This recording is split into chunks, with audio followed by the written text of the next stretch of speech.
Salam, hər birinizi xoş gördük. Bugün 5-ci sinif Azərbaycan tarixi dərsliyindən mövzu 25, 26, 27, 28, 29-cu mövzuların izahına baxacağıq. Əslində dərsliyimizdə geniş şəkildə verilib. Biz sadəcə olaraq qısa, əsas hissələrə fikir verək. Mövzu 25-ə baxaq, dövlət müstəqilliyinin bərpası. 1948-53-cü illərdə yaşayan soydaşlarımız ata-baba yurtlarından deportasiya olundu.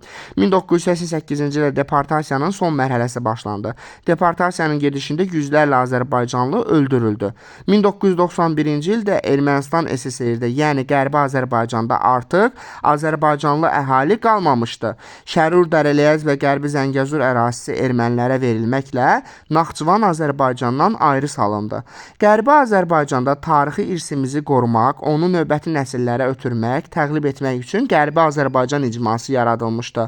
1988-ci il noyabr ayının 17-si, hansı ki indi dirçəliş günü kimi qeyd olunur həmin gün, xalq ayağa qalxdı. Dekabrın 4-nə qədər davam edən çıxışlar meydan hərəkatı adını aldı. Mitinqdə ilk dəfə Azərbaycan müstəqilliyi səsləndi. Azərbaycan Xalq Cümhuriyyətinin üçrəngli bayrağı dalğalandı. 1988-ci ildən artıq Lenin meydanı Azadlıq meydanı adlandı.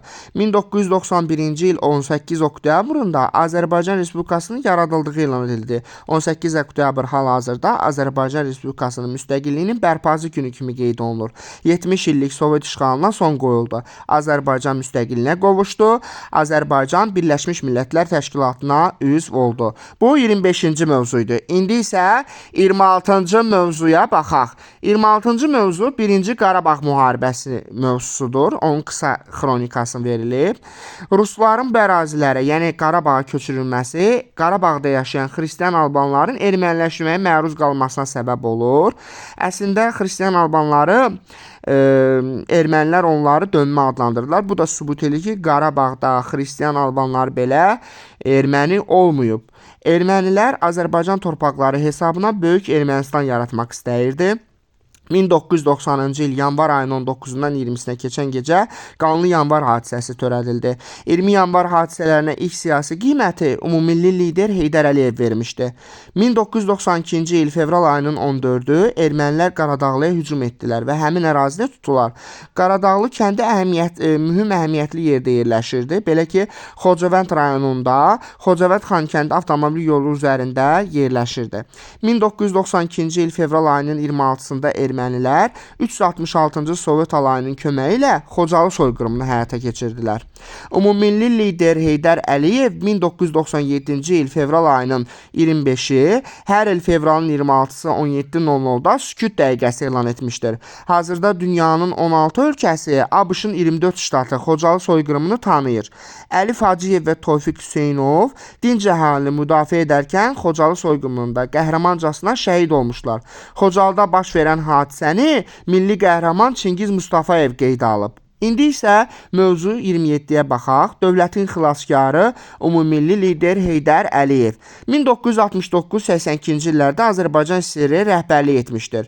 2008-ci ildən Baykal-Amur magistral yolunun 210 kilometrliyində yerləşən Anqoy stansiyası yenidən təmir olunaraq ona ümummilli lider Heydər Əliyevin adı verilib.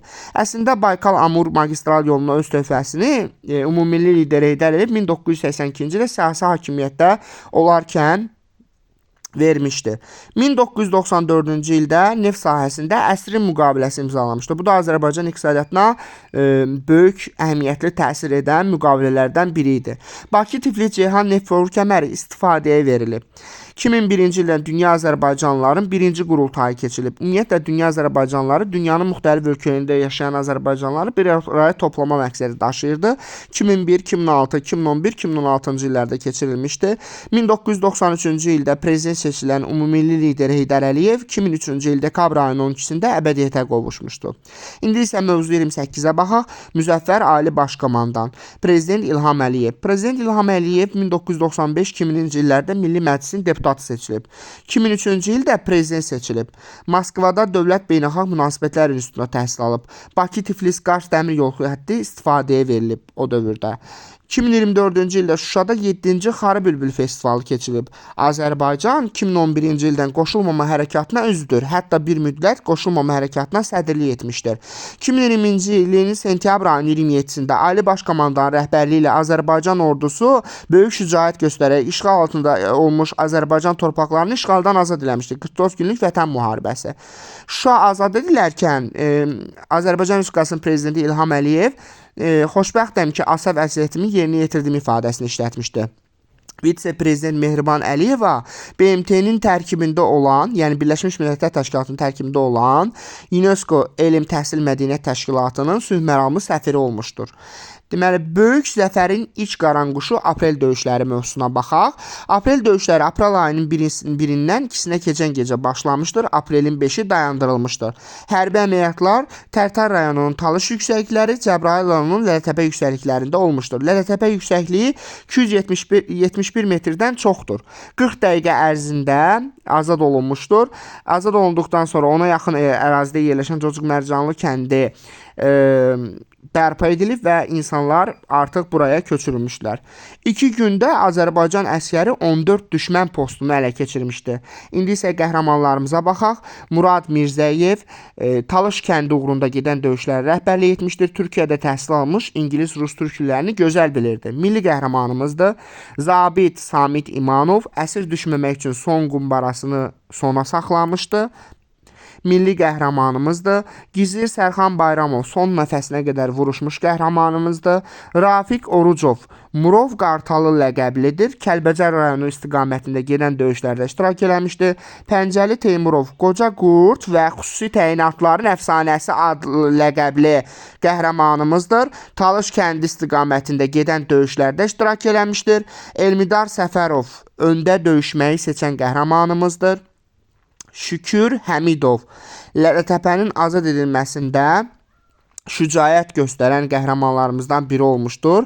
Hətta 2-ci Qarabağ müharibəsində doğulduğu Qubadlı rayonunun azad edilməsində iştirak edən zaman qəhrəmancasına həlak olmuşdur və Azərbaycanın milli qəhrəmanıdır. Murad Mirzəyev, Samit İmanov və Şükür Həmidov ölümündən sonra milli qəhrəman adına layiq görülmüşdür.